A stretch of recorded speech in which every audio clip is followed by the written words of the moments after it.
are the same. Both can have value and purpose.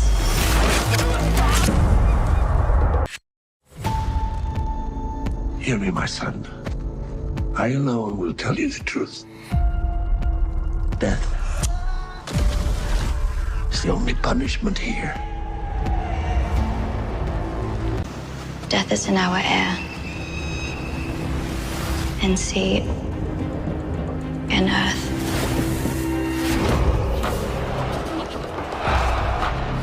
It can come for us at any moment. To show your true heart is to risk your life.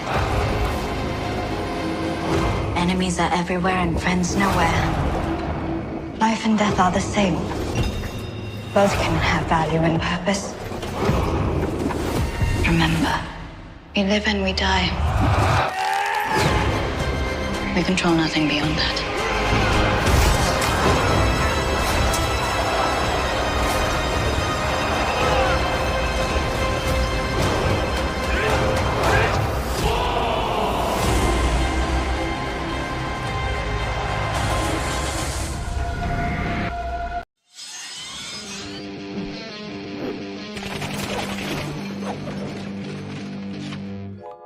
お許しくだされとも。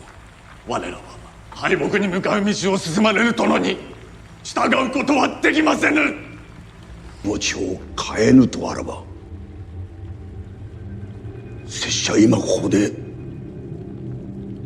腹を切りまする。わしはすでに決断を下しておる。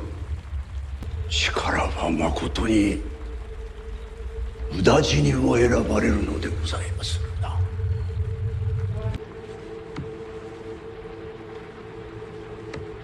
今生のお別れにございまする。決して殿を見捨てるでないぞ。たとえ殿が御自ら命をお捨てになったように見えてもじゃ。解釈せよ。Toranaga様。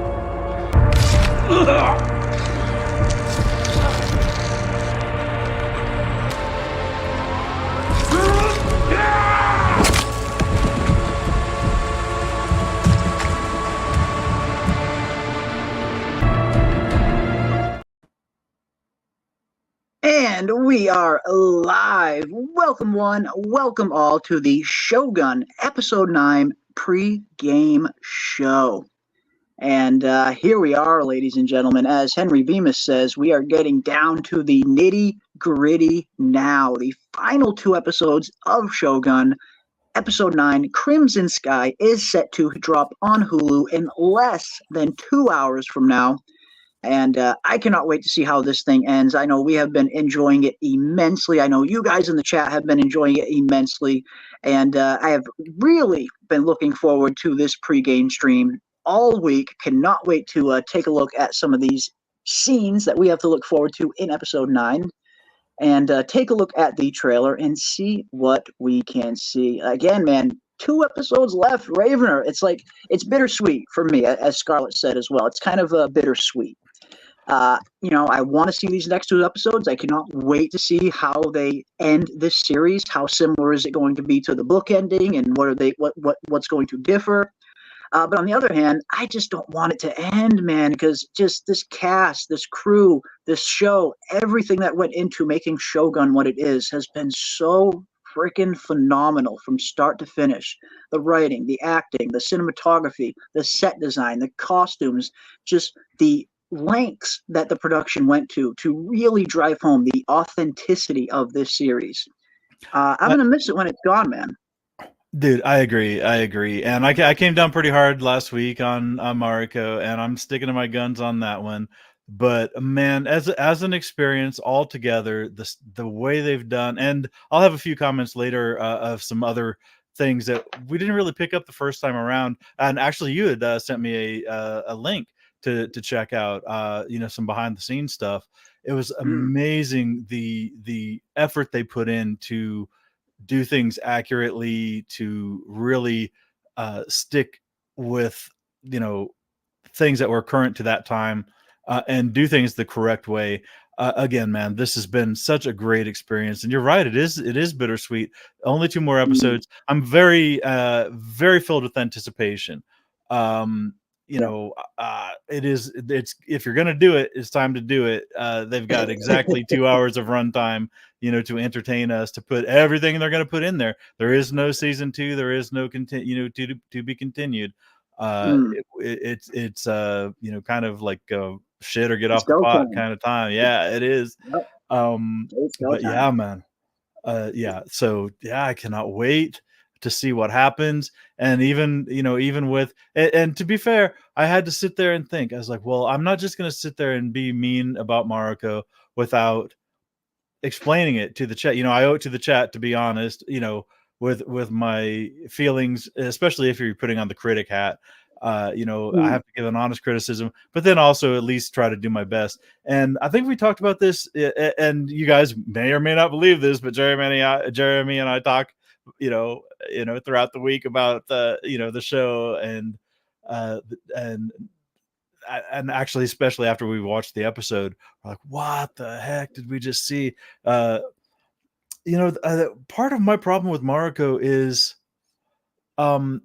the chemistry with her and Blackthorne. I don't know if other people have noticed that. It just doesn't seem, and I mentioned this, I think, earlier this week. They tried so hard to make her a stone. They tried so hard to they talked about the eightfold fence. They talked about how they suppress emotions and stuff. But then a lot of the stuff that we're getting, and I did the same thing for the last 7 episodes, 8, like, oh, did you see that look that she gave? Did you see that she didn't make any emotion when somebody said this? It's yes, it's one thing to not make any emotion, but how are you going to sympathize with the character? How are you going to know what they're feeling if they don't say it? And a lot of it was us projecting what we wanted her to feel, or what we thought that she should feel, or especially with Blackthorne. And really, I almost feel like there's more chemistry between Mariko and Toranaga than there is between Mariko and I'm not picking up. Are you picking up this torrid, forbidden love that's just simmering, and but you can't mention it. They can't even. I'm not. No. I just don't get it. I do think, and I think that's a reason why maybe this iteration of Shogun they haven't really put a huge emphasis on Mariko and Blackthorne's relationship. It seems like that's more of a kind of secondary plot line to the main one, whereas this is by no means this is a Blackthorne and Mariko love story by any means. Like that's definitely not the main vibe I'm getting from the show. It seems like the Mariko Blackthorne relationship is more of not an afterthought, but they're not putting as much of an emphasis on it. And I do agree. Maybe it's just the actors involved. Sometimes actors and actresses just don't have the chemistry. Sometimes it's just not there. That happens. It's just only natural. But yeah, I'm not sensing the very the deep torrid love affair between Mariko and Blackthorne. I'm not sensing it very much. And I just get the sense that the show is trying not to make that the forefront of the story. And it seems like they're much more trying to focus on, portraying an accurate depiction of feudal Japan, showing the ins and outs of the political scheming and the betrayal and all of that, and Toranaga's storyline. Whereas I remember the creators of the show said something in some of their behind-the-scenes things where their hope was that the audience would wash up onto the shores along with the Blackthorne. And I definitely got that sense within those first few episodes. It did feel like we, as the audience, were washing up onto the shores of feudal Japan along with him. And again, a lot of that goes back to how phenomenally they have portrayed this time period in this landscape. It's just so authentic. So I think the Mariko Blackthorne love affair, I don't think it's meant to be a main story point. I think it's meant to be more of a side story point. But yeah, the chemistry between those two actors, it's just not as good as I've seen some of the other chemistry on some other shows. But yeah, I get the feeling that maybe that could potentially be a reason why they're not making it a huge main plot point, the love affair. Yeah, and I'm seeing Michael Lockhart and Brian Days both saying that it's way different from the 1980 version and the book version. Because that was always the impression I got. And again, I've neither seen the original one. I was too young of a kid at that time, and I didn't read the book in preparation for this show, for the current series. But the one thing for me, this is seeming more like a Dances with Wolves. It's a fish out of water or a culture clash, and then the gradual understanding kind of thing. And that's what we're getting. We're getting Avatar. We're getting Dances with Wolves. But yeah, my impression was always, when talking about Shogun, there was the undercurrent of a romance, and as Brian Day says, it is the writing, I think, and it's probably a conscious choice that they've done. Like you're saying, they're veering away from that. They're focusing more on the political intrigue aspect and kind of decentralizing the the romance. So, but I just wanted to lay that out there. That's part of what happened with me as far as how I'm taking Mariko. She's so stoic. She's so within her eightfold fence that she, and unless we're told this stuff, we have to make those connections ourselves. And even like Fuji, they're, even when you're supposed to be within Fuji and Blackthorne have more chemistry. Well, she breaks her eightfold fence more than definitely more than Mariko.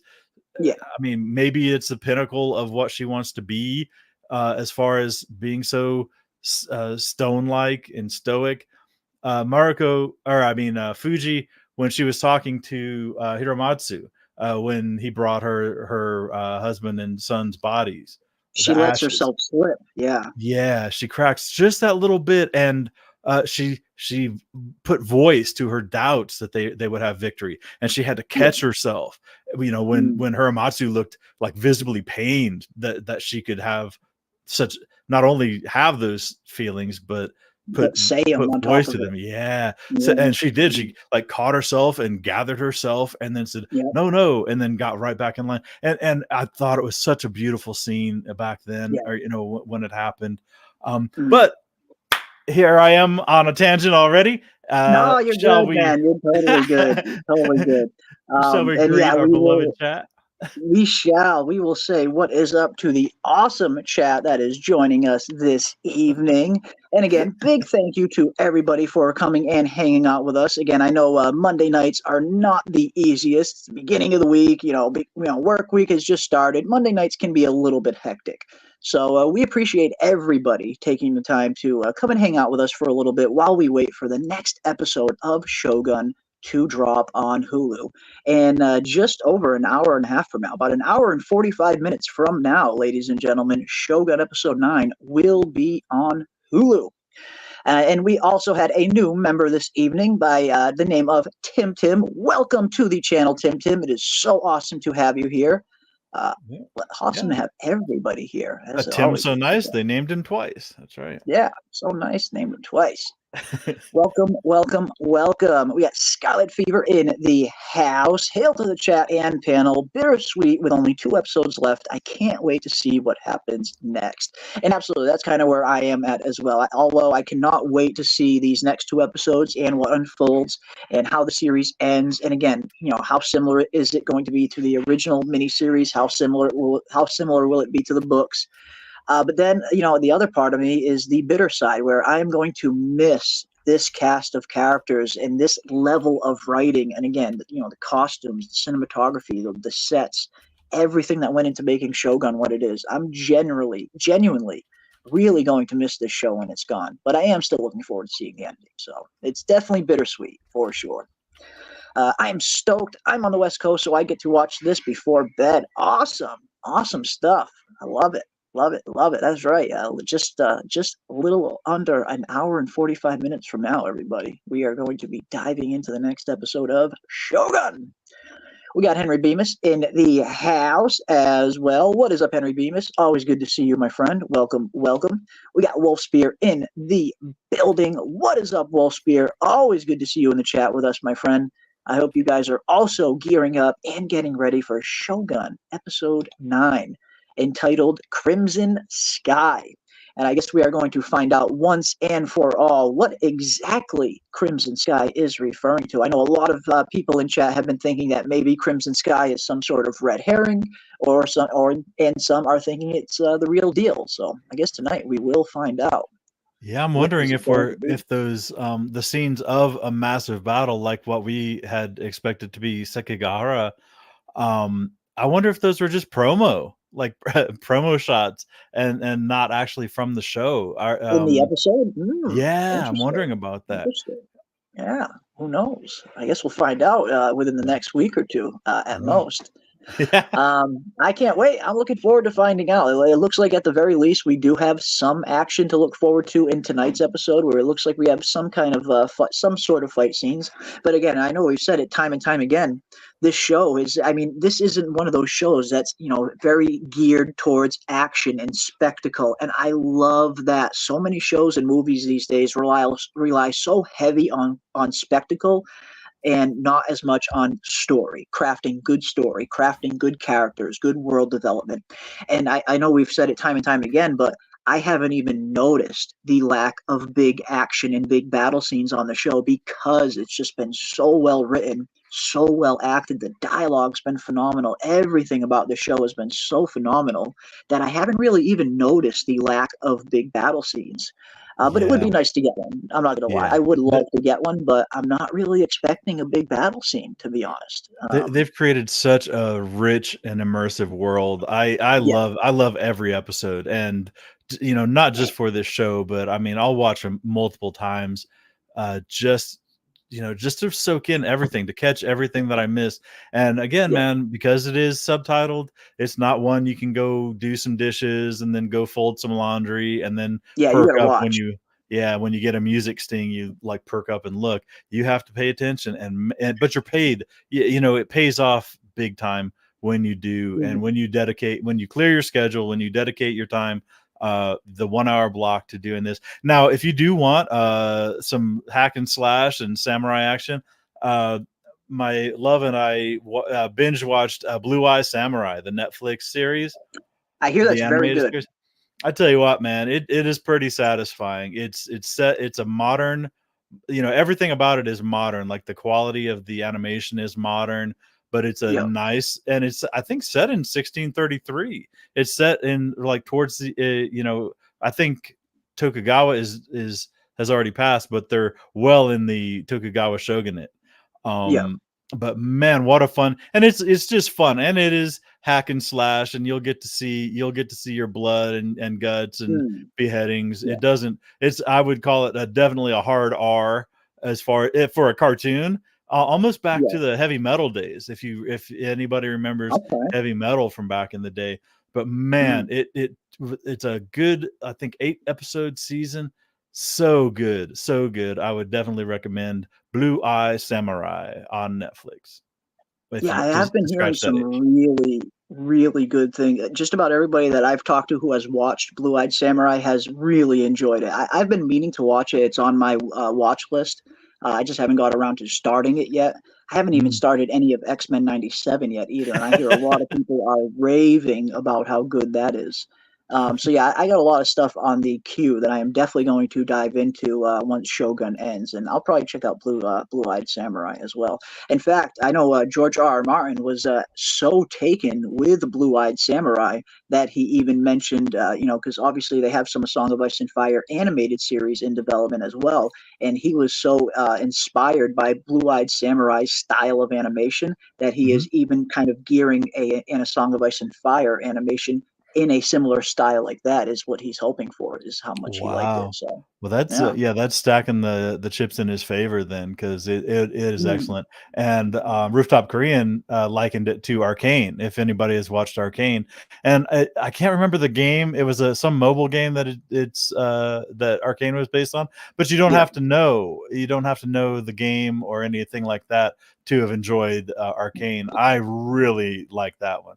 I really Yeah, like I've heard a lot of good things about Arcane as well. Bancroft as well. Michael Bancroft, a friend of the channel and a comic book creator. He was the first one who kind of was sounding off about how good Arcane was. And it. Hmm. yeah, I'm going to check that one out as well. I've been meaning to. I have played the mobile game before. It is pretty fun, but Okay. yeah, I'm going to check that out. Got some good stuff out there to look forward to, guys. And of course, we have House of the Dragon Season 2, just 2 months away now. And then, of course, we have From Season 3 to look forward to this year as well. So 2024 is definitely the year of phenomenal TV returning. And it couldn't have come at a better time after the extended hiatus of no good shows coming out due to the writers and actors strike. So it's Oh, nice to have all these good shows after that long hiatus. I was Sure. hurting. I'm not gonna lie, man. I was hurting. There were, and you can always go back and find great things from decades past and stuff. But sometimes you just want something new, and you want to try something. And things have just come out right and left. I know, Yeah. surprise, surprise, we're big fans of From.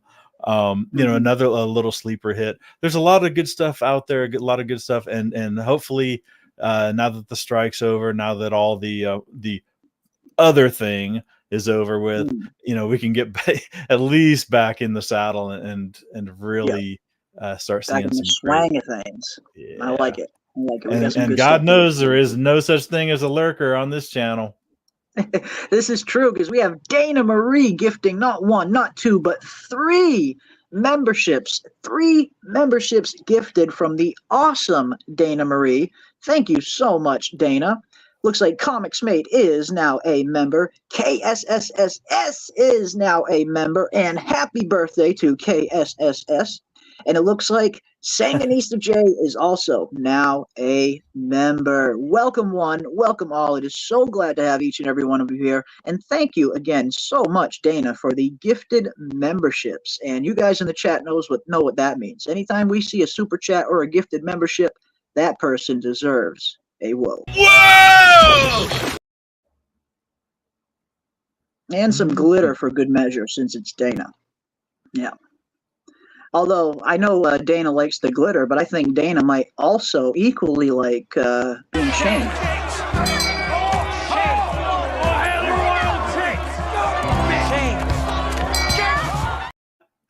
No shame in her game. Gotta get the shame clip. But again, thank you so much, Dana Marie, for the gifted memberships. You are the absolute best.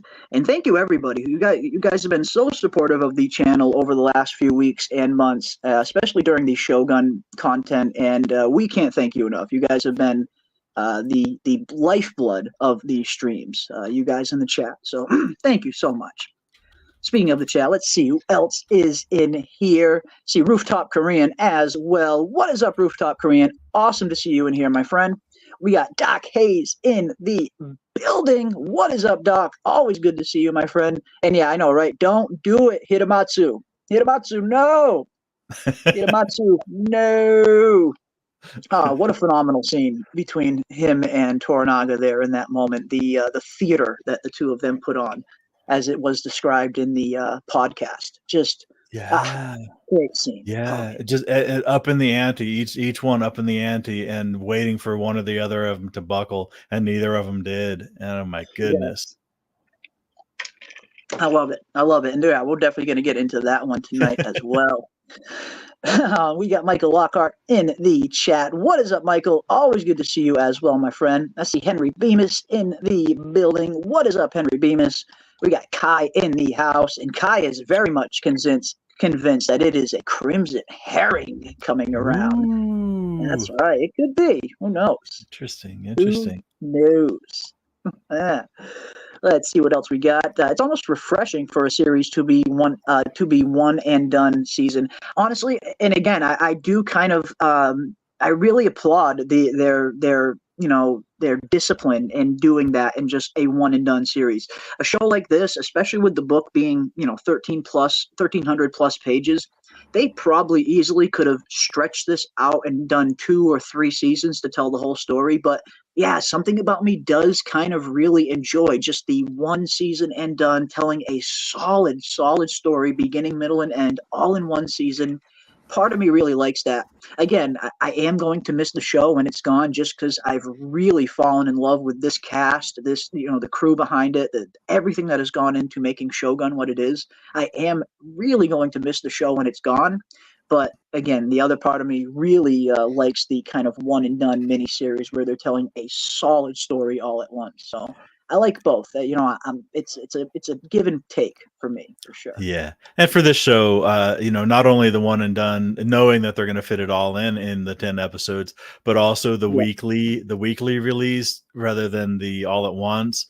It's just made this so fun to talk about in the interim, and to have shows like this where we can speculate, and we might come up with something tonight that will be absolutely 100% completely wrong in 1.5 hours, but the thing is, it's the fun that we had speculating, guessing what's going to happen.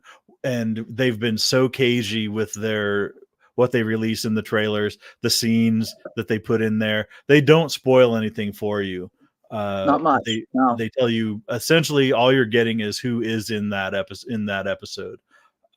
But what they're doing and the significance of even the one line of dialogue that they say has absolutely no bearing on most of the time, no bearing on the actual episode. So the trailers have been very interesting, and I do. If you look back at every single episode trailer, when they do show a preview for next week's trailer, like you said, Ravener, it's been very, very sparse in terms of how much they're giving us. It's usually 20-30 seconds at most of scenes, and they don't really spoil too much, and that has been kind of cool. Sometimes shows can spoil so much with trailers. I know they don't always mean to, but sometimes shows can just accidentally really spoil a lot of stuff in trailers, and I think Shogun's done a very good job of not spoiling a lot with the trailers they release. I'm totally cool with these shorter trailers. I don't mind them. Oh, definitely. I do not mind them. Again, another thing they've done well. It's little stuff. It's little stuff like the length of the trailers, the content of the trailers. Somebody, whoever's steering the ship on this show, is a pro. I have to give them credit. Absolutely. No, absolutely. And again, I give a lot of the credit, to the showrunners. I believe Justin Marks, I believe is his name, one of the showrunners for the show. Just phenomenal work. I'll certainly be following his work from here on out. What he goes on to do next, and all of the other cast and crew members that I've been kind of introduced to. Anna Sawai, I have a feeling, will probably blow up into a pretty big star after this. I mean, she's been really great performances. I know Fuji has become a huge fan favorite. Everybody loves Fuji, and for good reason. She's absolutely phenomenal, and she's one of the best actresses on the entire series, the actress playing Fuji. So I'm definitely going to be following these actors' careers, going forward, and everybody behind the camera as well, to see what they're going to be working on next. Because this is what they've put together here is nothing short of freaking phenomenal and spectacular. This is a phenomenal show. You don't get a quality show like this too often. Something this good just doesn't come around too often these days anymore. And I'm blown away. Wow. Absolutely blown away. Michael Lockhart said, we expected the book or 80s miniseries, Mariko and Blackthorne. They did a little different. Absolutely. And that's what I like about adaptations. I feel like one-to-one exact retellings can be a little boring at times. When I see something get adapted, I want it to actually get adapted, and that means changing a few things here and there. Now, obviously, you want the main overall premise of the story to remain the same, but some of the finer details, I am totally cool with that being, an adaptation, them changing a small thing here and there. Because again, when you're adapting something from book to screen, for one, not everything translates from page to screen. You have a much wider canvas when you're writing a book. You can really do and pretty much create any scene you want when you're writing. But when you're translating that over to film, especially live action film, you're limited in how much you can actually physically film due to budgetary restraints and all, kind of other restraints. So yeah, sometimes not everything translates from page to screen, but from what they've done so far, again, I think they've done a phenomenal job of staying true to what Shogun is as a story, staying true to who these characters are as characters, but they've also deviated in some ways, and I think it's made it even better. I've loved what they've been doing. It Yeah. definitely feels very much like Shogun, but it also feels like its own thing at the same time.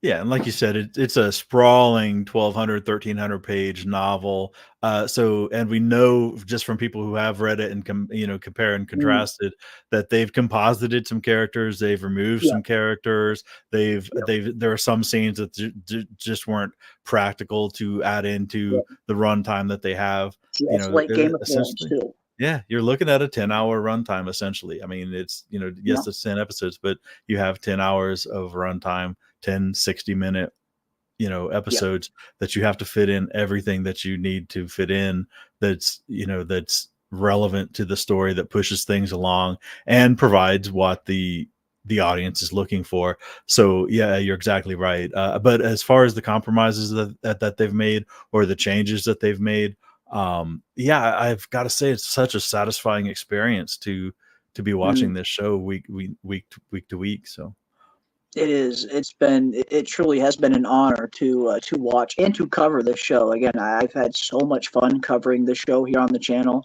It came around at the perfect time where I was really looking for a nice show to kind of dive into here on the channel and start covering. And then boom, Shogun came around just at the perfect time, and I've just been loving every aspect of it. I was already familiar. I was always a little bit more familiar with the real history behind Shogun, the real Tokugawa, the real Hideyoshi, the real Oda Nobunaga. I was a little more familiar with the real history behind these characters as I was with the actual Shogun novel itself going into this. But now it's opened up a whole other world where it's really kind of motivated me to kind of dive much deeper into feudal Japan history and research and learn a lot more. And I have developed an immense respect and fascination for the culture. And I think that was part of their goal going in. You hear Hideyoki Sanada, the actor who plays Toranaga, state in many interviews that they really wanted to properly share their culture with the rest of the world with this show. And I feel like if anything else, if nothing else, they have definitely 110% succeeded at sharing a authentic look of feudal Japan with the rest of the world. And I think I'm probably not alone when I say it has developed a deep fascination in a lot of us and a deep respect for this culture and the history that goes into it. Man, like again, the show has just opened my eyes up to so many things, and I absolutely love it. I can't applaud the show enough. oh, absolutely, absolutely. And when you say samurai, I was every bit as guilty as anybody. When you hear samurai, you kind of think of it as one overarching thing, as if it stayed the same from 1100 AD through the end Mm-hmm. of the end of the Tokugawa shogunate. But it didn't, and that's one thing that I've gained from this show is I started watching these content creators on YouTube, the guys that have spent years, the Metatrons, the channel called the Shogunate, uh, was Kings and Generals. A lot of these Mm. different channels that have spent a lot. The guy's named Shogo. I think he's like your friend in Kyoto. His name is Shogo. He's a guy who is really he's like dedicating his life to practicing like traditional uh I don't even know how to explain it, like traditional Japanese culture, and spreading that and sharing it. Mm-hmm. But it's so many good channels, so much good information, and it wasn't one monolithic thing. It was so different, so it changed so much, so many characters, so much to learn. I realized that I really almost have to go back to square one, and try to gather a base of knowledge about this time period, about the people, the personalities, uh, even I mean, just from one person to the next, like the idea of honor and nobility and committing seppuku to, some of the guys just wouldn't do it. They're like, nah, I'm good. So some would have, they wouldn't actually slice themselves. They would just have the second do it for them. That I think they would hold. That's what that fan was for. They would hold the fan, and when they dropped the fan, that meant it was time for the second to chop them. But there were just a lot of different things. And I think in the Battle of Sekigahara, there was one of the lords that on the defeated side, he was a Christian, so he couldn't commit seppuku, even when ordered. So there's a lot of stuff. I mean, a lot of stuff involved with it. I know I'm getting tongue tied because I didn't really expect. I didn't expect that as the topic. But man, it's another beautiful aspect, and I try to learn something every day. I try to improve every day, and this was one area that I kind of had a passing, glancing knowledge of, but absolutely nothing close to expertise. So, like you said, Jeremy, being able to steep myself in these just moments in time, especially as it relates to the show that we're watching, it's been quite an experience and a lot of fun. Yeah, it has. Again, it's definitely, I've developed a whole new respect for, the feudal Japan, culture and the world and everything. And again, if that was their goal in sharing this culture with the rest of the world, like Doc Hayes says in the chat, mission freaking accomplished. Because I think it has, opened a lot of people's eyes and given a lot of people a deeper respect for the samurai culture that maybe they didn't know beforehand. But yeah, I mean, again, it really speaks to how authentic the show is and the extra lengths that the production went to portraying the show as accurately as they possible, even down to the no performance, which of course is the play that we see in one of the previous episodes. They actually recently released a behind the scenes feature that goes really in depth with the no performance that they did here on the show, and how they actually went and hired real no performers to come over into Vancouver and perform a custom written play for this show. The Fall of Akachi, I believe, is the name of it, which of course is Mariko's father. So again, just the layers, the depths that they went to portray, in order to portray the most accurate version that I've ever seen on screen. It's mission accomplished for sure. Yeah, when you showed me that clip, that behind the scenes clip of those guys trained from like childhood to in the art of no. So they didn't just give a lick and a promise or have the actors learn just enough to get by. They actually brought experts, bona fide professionals. Yeah. And they even say that's something that you can't just kind of teach on the fly. That's not something that you can kind of just teach an actor or actress on the fly. That's a skill that is honed from years of dedication to that art form and that craft. And again, I can't speak highly enough to the production. They really went all out in making this thing freaking just phenomenal. But let's dive into some of this stuff, shall we? Now, of course, we do see a few more people in the chat. I see Brian there as well. What is up, Brian? And again, welcome everybody for joining us this evening, and thank you for spending some time and hanging out with us for a little bit while we wait for episode 9 of Shogun to drop on Hulu, which again is dropping in less than an hour and a half from now. It will be there.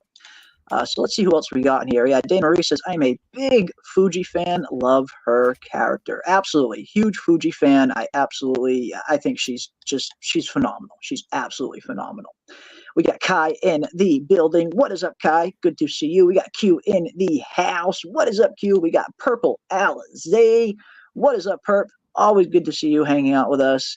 Welcome one, welcome all. I see Ando down there. Vala Mogulis. Oh, Vala Dohaitis. Right back to you, my friend.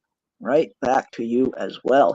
See Michael Lockhart hanging out in the chat. Good to see you as well, Michael Lockhart. I see Scarlett is here and accounted for. Always good to see Scarlett hanging out. Welcome, welcome. And if you guys missed our Fromville Hour stream, little bit earlier. Definitely check that out on the replay after this. We are going to be doing some awesome Fromville content over the next few weeks and months while we wait for season 3. Welcome, welcome, welcome. I see Henry Bemis in the chat. What is up, Henry? Good to see you. I see Crazy Mad. What is up, Crazy? I see Snuggy Jr. hanging out with us as well. What is up, Snug? I see Hand Drawn Life. Good evening, all. Just got off work.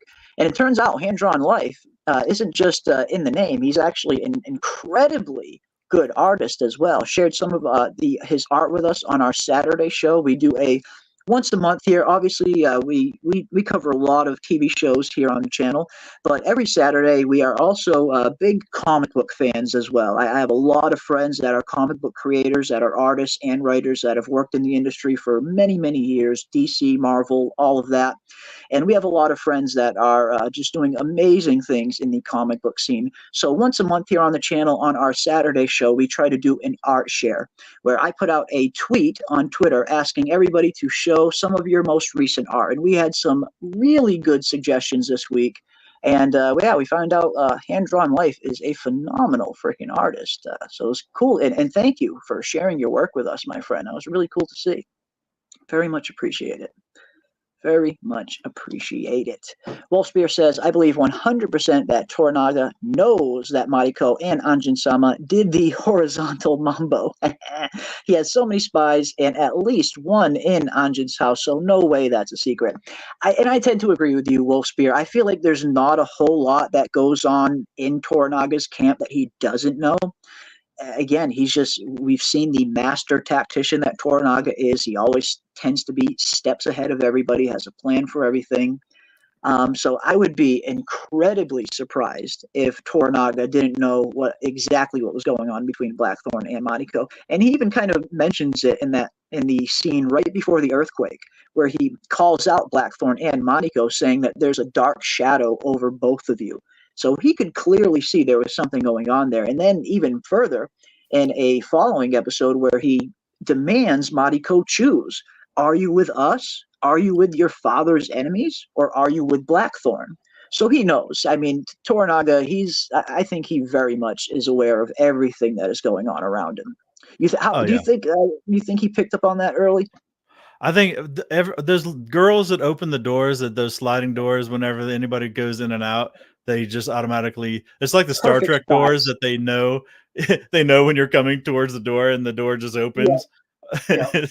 It's those girls. Those are the ones I blame. And actually, it was kind of funny because I think it was last week.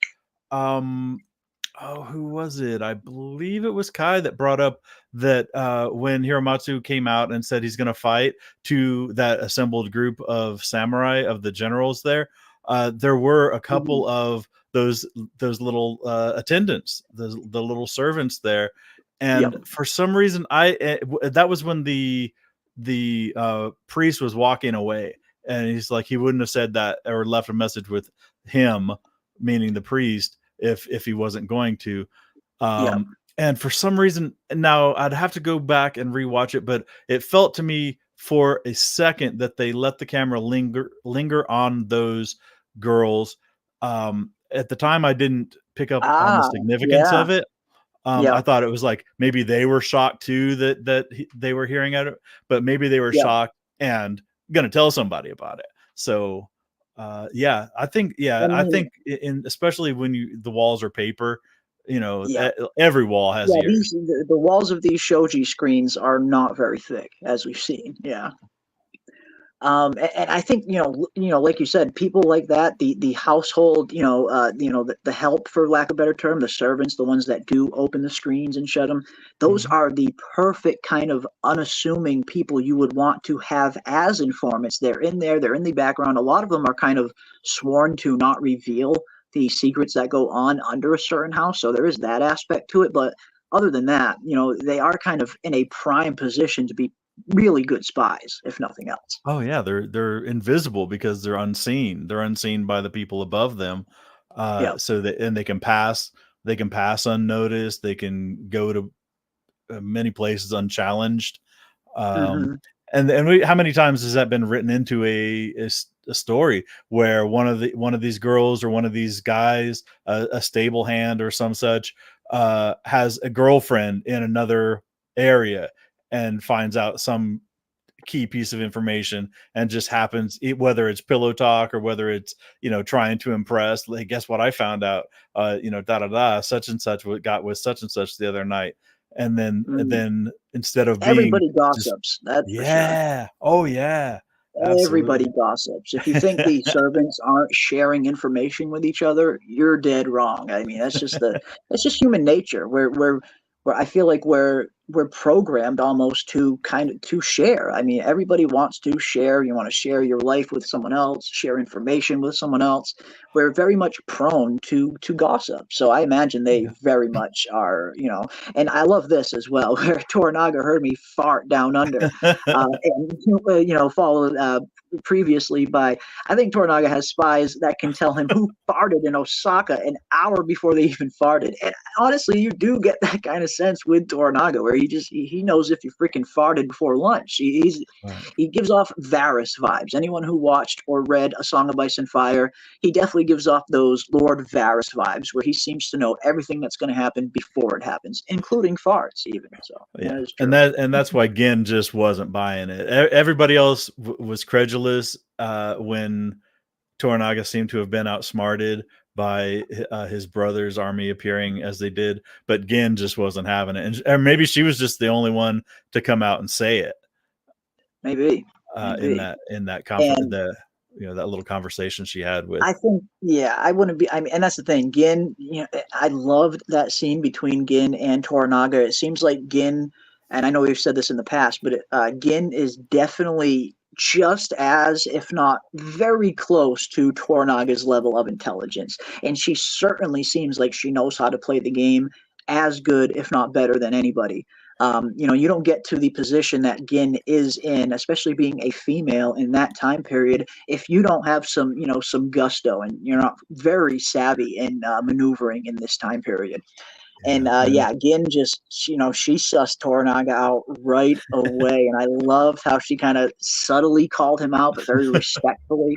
And then I love the line at the end where she's like, what do I know? I'm just an old whore. It's like, it's just great scene between those two. That was a character that I really came around on, because I started out, she just seemed a little trifling, a little petty, a little like she's stirring shit, like telling Omi this and that, trying to stir the pot for no real reason.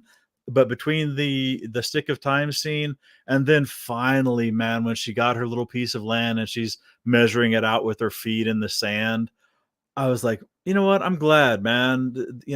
And she wasn't really greedy. She was looking for a spot for herself, just a little place to retire, but it was going to be a place for everybody like her that could, to retire. It was going to, it would be an actual courtesan district rather than, just, no longer having a use and being shelved. Yeah. So I was like, wow, which, again, has that kind of real world connotation into real history, because what Gin is effectively setting up in the city of Edo later turns on to become what is known as Japan's geisha girl period. So the birth of the geisha is we're seeing kind of the origins and the birth of the geisha girl, in the lack of better terms. Right. Where the music and the singing and the dance and all the other things. Right. Not just about sex. Exactly. Yeah. Mm-hmm. And I like that. I mean, again, and even Kiku kind of, Kiku has been another phenomenal character. Again, all of these freaking characters, all of the actors and actresses on this show, they are so good in the roles that they are portraying. Where even Kiku had that scene where, she's explaining that it's not just about sex, it's the entire experience. It's the whole, it's everything that comes with it. The tea ceremonies, the dinner. It's not just about the physical sex. And that's very much what Gin is trying to establish there in Edo, which apparently she is successful at, if that ends up turning into the geisha girls eventually, which is pretty interesting. And Tron says, Toranaga can't be Varys. Toranaga's got balls, which is true. which is true. But back to Jen Hack's comment as well, and this has definitely been a question that I have been wondering myself as well. Any chance Toranaga's brother is in on the secret? Doubt it, but would be amazing. That was a question. There was a lot of comments that week when that episode aired. So many of the comments in my episode reviews comment section were asking that exact same thing. Was Toranaga's brother in on the ruse? And I don't know if he was. I mean, I suppose, knowing Toranaga, it would be pretty interesting if he did kind of anticipate that Ishido and Ochiba would reach out to his brother. And I get the feeling Toranaga thinks of every possibility that could potentially happen. But yeah, that's a good question. Was Toranaga's brother in on the ruse the whole time? Is Toranaga's brother still actually just playing his part? Or did Toranaga's brother really betray him? And I would love to get everybody's opinion in the chat as well. Do you guys think Toranaga's brother actually betrayed him? Or do you think Toranaga's brother is just playing his part and he's really still on Toranaga's side? What do you think, Ravener? Dude, I saw those comments in the comment section, and it stands to reason. It really does. Especially given that Crimson Sky was a plan for a castle siege, it wasn't a plan for anything else. It wasn't a plan for an ambush. It wasn't a plan for an open field battle, this, that, or the other. It was a plan for a siege of the castle at Osaka. And what better way to get to Osaka than to have an armed escort, have your army escorted by another army, and then, oh yeah, by the way, that other army that's escorting you, they're also on your side. It would just be it would be picture perfect planning and all the pieces falling together. A master of trickery, deception, deceit. Will it actually come true? That I don't know. I'm kind of on the doubtful side. It did really seem like Saiki is not on his side unless they're both playing it to the T. And I mean, I guess to an extent, with eyes everywhere, they do have to. I mean, they do have to play it as they're playing it. But at this point, the way they're playing it is indistinguishable from them actually being enemies. So I don't know. I really don't know. I don't know if it would be cool if it happened. Do I think it's going to happen? No, I don't. I think Saiki is a bad guy. I think he really did. You think he did betray him? Okay. I do. I think so. I think the offer was just too much. And I think a lot of the little side things that he said, that Saiki said, a lot of the sideways comments, the things about him being like a mediocre or being the lesser brother, and all the things that he said, just little side comments, that kind of stuff. And being off, what do you say, guarding the calm waters of such and such river. I think he got his come up, and the offer was tempting enough to make him do the flip. Too much to pass up. Because I don't think I'm not sure, especially since they hadn't seen each other. They did establish that they had not seen each other in a long time. I don't. Maybe there wasn't that filial closeness, and it might have been just enough to make it easy to make that decision for Saiki.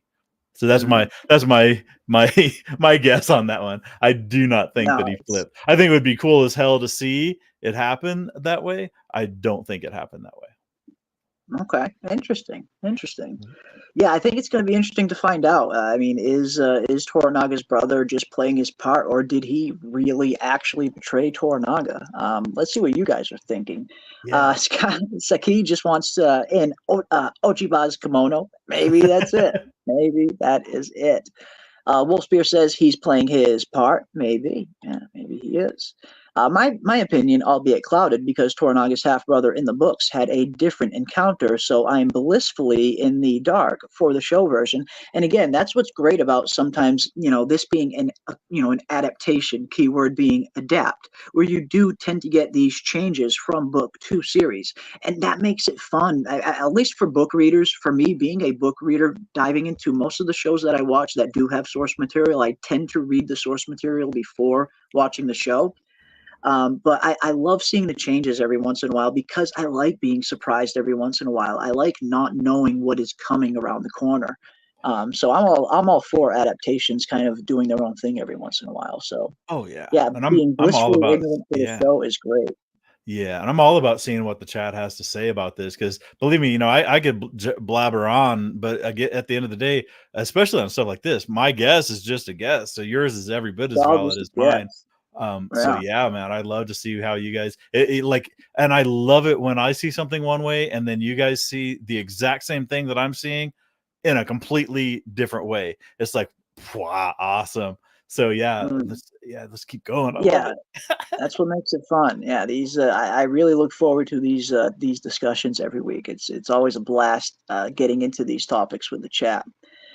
Wheel V asks, Sakai is also a Minowara too, right? Yes, that is a lineage. It's a heritage that he and Toranaga both descend from. Now, in real feudal Japan history, that it's not Minowara. It's actually referred to as the Minamoto Shogunate. That is where Toranaga descends from, his ancestry, for lack of a better term.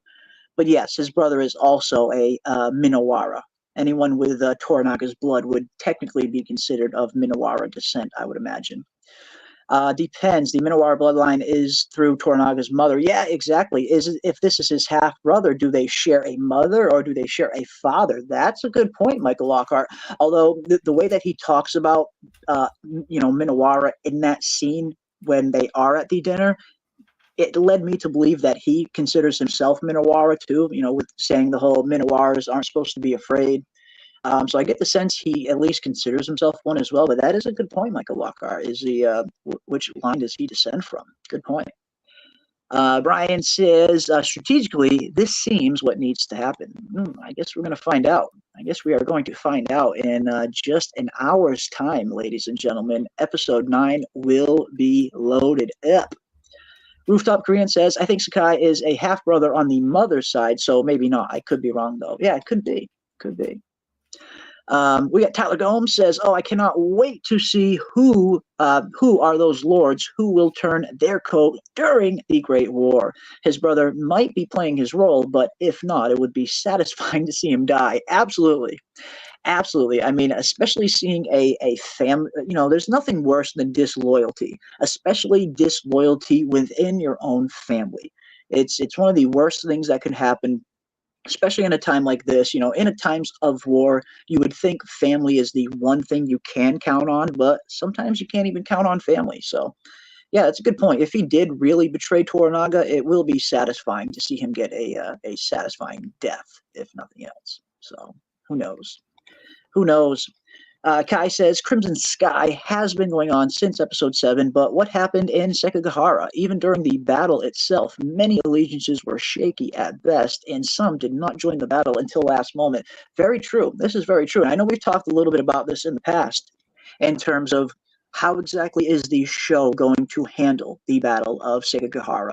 Are they actually going to show a full-pitched battle on screen? Or is it going to be similar to other adaptations where the battle is kind of just alluded to and we don't actually get that in-depth POV of what it's like on the ground in the middle of the fighting? And again, at this point, I suppose it could go either way, but I'm not. I just, for some reason, I'm not really expecting to see a full-pitched battle scene. Maybe we'll see like the very beginning of it, and then it'll flash to the aftermath. Something along those lines, I could definitely expect seeing. But I don't know. For some reason, I'm not expecting a full-pitched battle. We did see some of these shots, which, again, as Ravener brought up, it could potentially be that these were promo shots only, but it did kind of look like they were in the editing phase in an actual episode, but I guess we're going to have to wait to find out, where we do see Toranaga and Ishido both, on horseback in full armor with their armies behind them. But seeing this doesn't necessarily mean we will actually get a full tilt battle scene. This could potentially be all we get, where we see the meeting of Toranaga and Ishido, and then it could potentially flash forward to after the battle's over. Again, some iterations just skip right over the battle and they kind of just allude to it. But I guess, we could ask that question again to everybody in the chat and to you as well, Ravener. Are you guys, after knowing there's only 2 episodes left and seeing how the show has progressed up until this point, do you guys think they will actually show the Battle of Sekigahara, or do you think they might just skip over it and allude to it? I'm leaning against it now. Every molecule of my being wishes that they would show it, in the grandest possible scale. But I think what we've seen, as sparse as they've been with that kind of stuff in this show prior to this, I just don't see him, breaking that trend. And it really throws me back to the old series Rome on HBO, when like the Battle of Pharsalus, which was another, they did that a few times in Rome, though. They would reference a battle, or they would talk about going into it and then show you some of the aftermath. Almost like they did with Baby Toranaga. We saw people cleaning up at the end of the battle, taking heads and that type of stuff. But I don't think we're going to get to see it, unfortunately. And what is so strange, not only was this a pivotal battle, not only did it really decide, it really did eliminate Ishida, as a force, but it actually it kind of, from that point on, Toranaga had a 2-tiered system of how he evaluated samurai, which was the people that were on his side during Sekigahara, and then everybody else, the people that came over later, the people who didn't participate, all those guys were considered almost like an outsider version. They weren't held as close or as in high esteem or given those most prominent positions. So it really understates how important this battle was.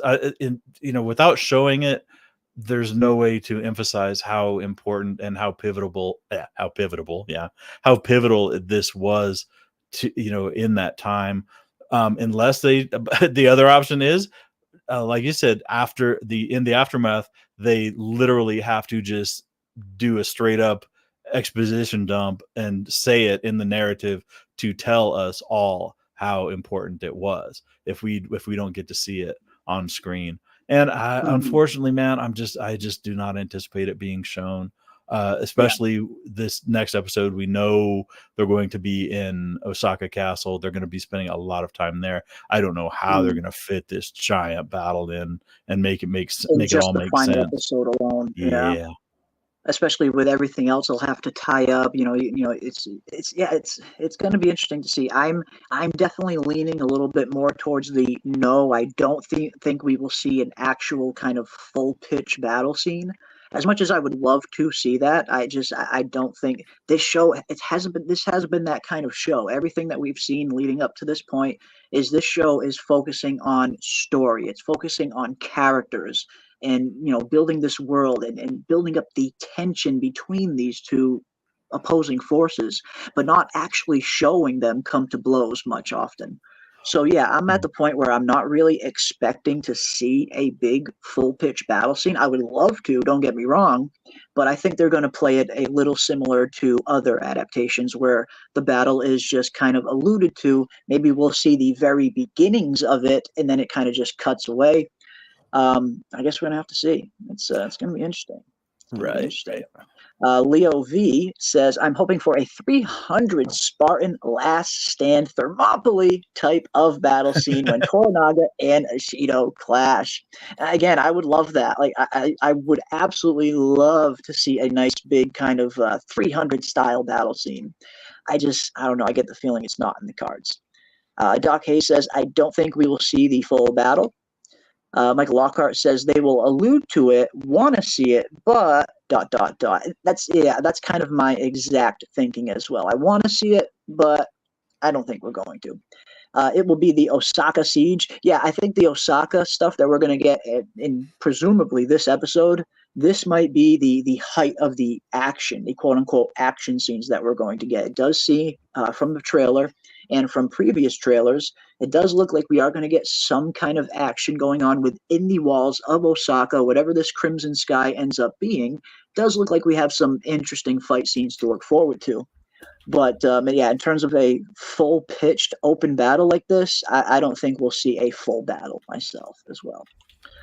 Hand-Drawn Life says, the designer said Toranaga's armor, power, confidence, majesty, and had a feather theme. Ishido's armor, black and white, just functional, beautiful concepts. They really are, right? I mean, if you look at these two, battle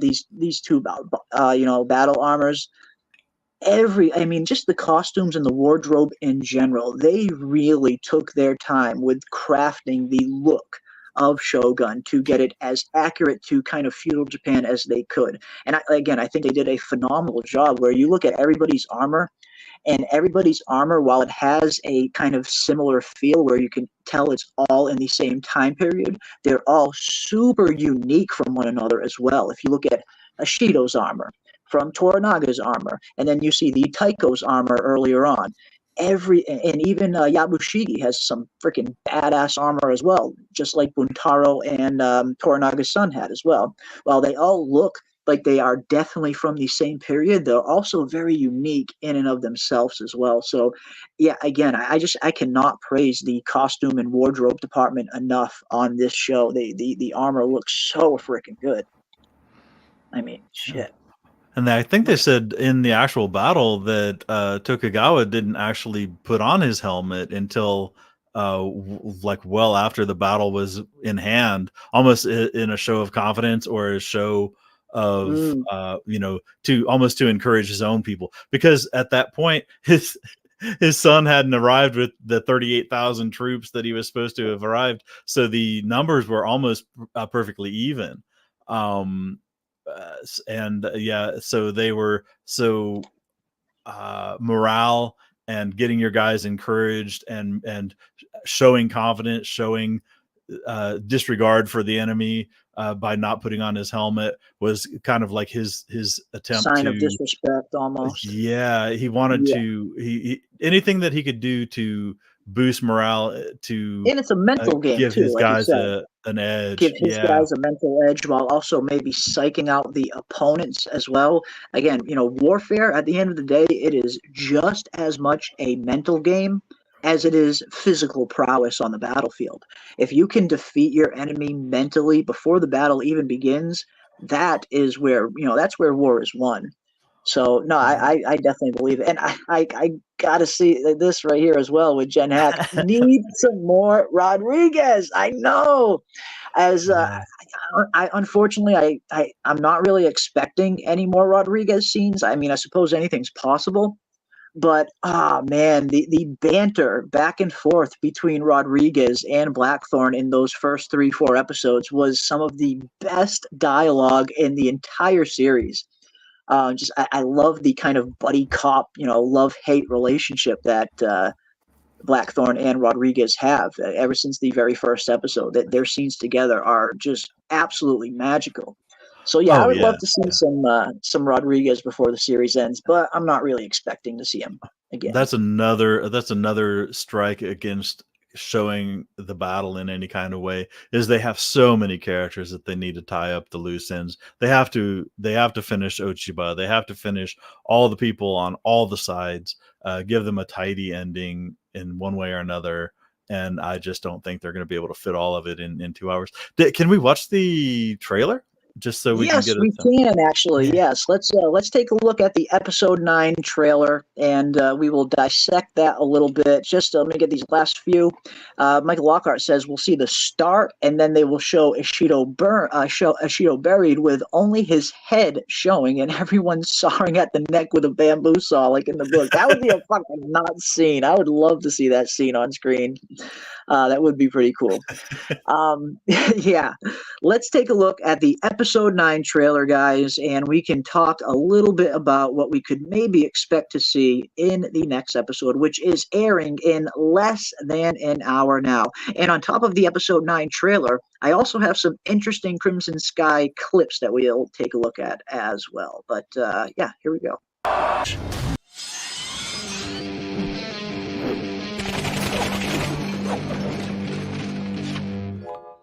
can't leave. They'll stop you. Please, Anjin-sama. You must not involve yourself. Toranaga is planning something. Find out what it is. Only one episode left before the finale. 出立は一刻も遅らせることはできません。もう話すことはござらん。私はいつでも出ていけまする。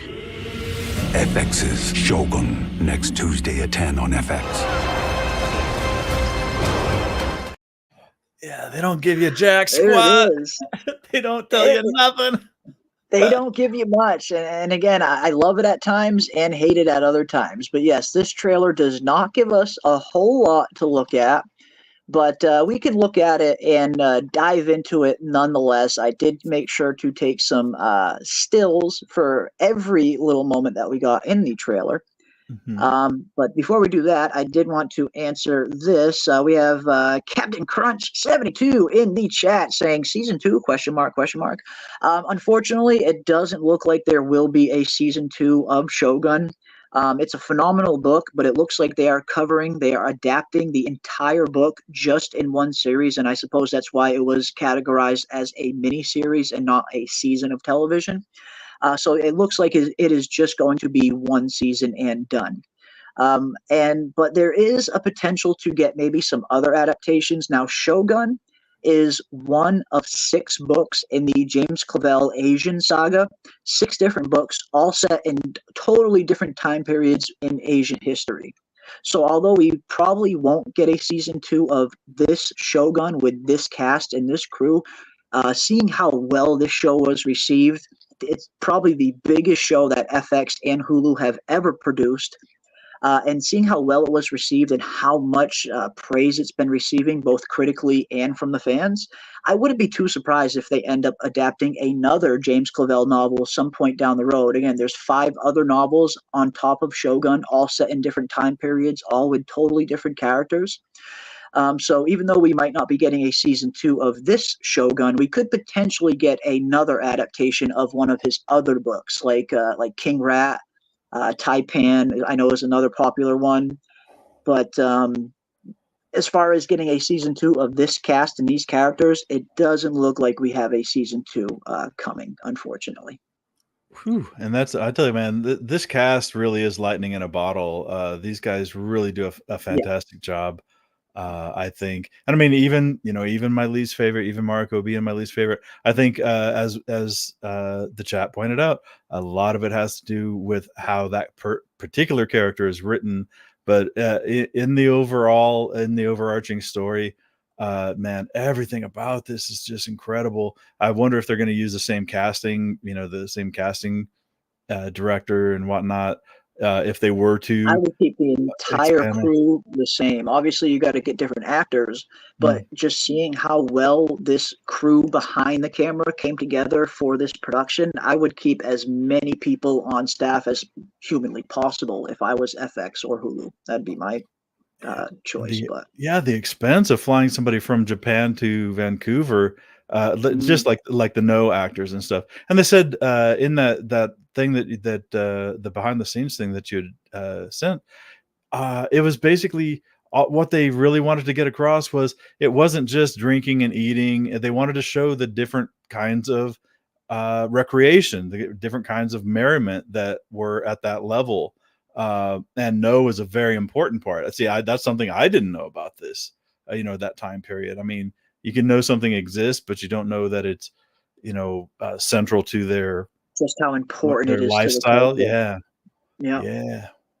And I love how they really actually went and flew in real No experts to perform that play, and it can. And again, the play scene was absolutely beautifully done, and I love how it seems like they wrote a custom play for the filming of that scene, where it's the fall of Akachi, the fall of Mariko's father, essentially. Right. Yeah, they weren't performing a random thing or just making up something. That was for, it was bespoke for this episode. Kai has a good question, and you might have the answer to this, Jeremy. Do you know the runtime on this, on episode 10? Will it run longer than the 1 hour? That I don't know, actually. I actually have not looked up the episode 9 and 10 runtimes yet, actually. So, no, I'm not 100% sure on how long they will be. Mm. But that is a good question. I mean, the episodes have been pretty long up until this point. If you're watching these episodes on the actual FX channel with commercials and all that, each episode's been like an hour and a half, an hour and 20 minutes long. Even if you're watching them on Hulu, we seem to be getting a full hour of actual showtime, usually 57 minutes of actual show, not including credits. So they have been stuffing a lot of stuff in every episode, and we have been getting a full hour each week. But who knows? Yeah, maybe the final episode will be a little bit longer. I'm not quite sure of the runtimes. If anybody in the chat knows the runtimes, by all means, definitely let us know. But I have not looked that up myself, so I'm not sure. And that is yet another thing that I'm very, very satisfied with. Is we are getting a lot of meat. We are getting a lot of show in our show. Yeah. Each episode covers a lot, it seems. Yeah. And I have to resist the temptation to check how much time remains. You never know which scene is going to be the kicker, where they're going to leave you hanging, where they're going to, what they're going to do. But you have to resist. Don't check the run times. Just let it play, and then you'll know when it's over when the credits come up. Indeed. It'll be fun to see. It will be fun to see. And yeah, I love all the insults as well. Yeah, the insults between Blackthorne and Rodriguez in particular. Yeah, I mean, yeah, the Spanish dude is awesome, as Dracula says. Indeed, he's great. Nestor Carbonello, he's a phenomenal actor. He was great in Lost as well. He played Richard Alpert on Lost. Phenomenal role.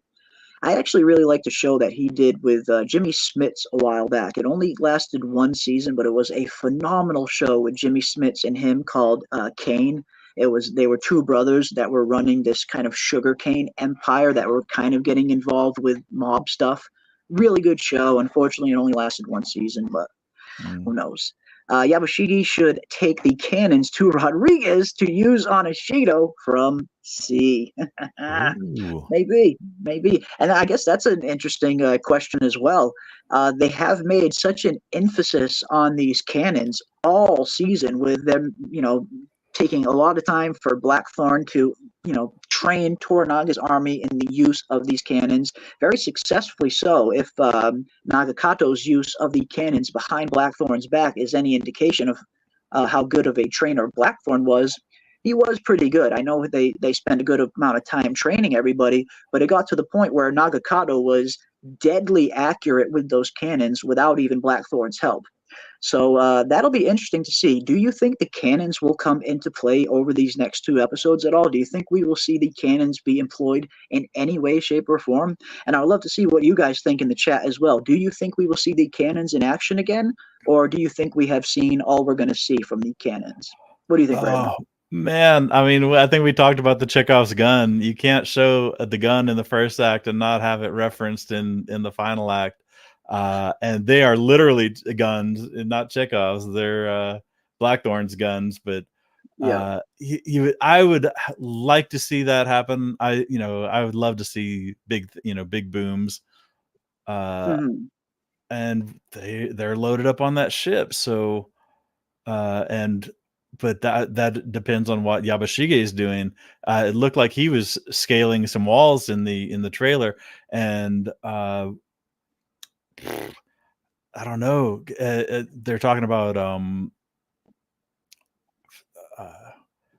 see, they had the bishop or whatever, the frilly neck guy.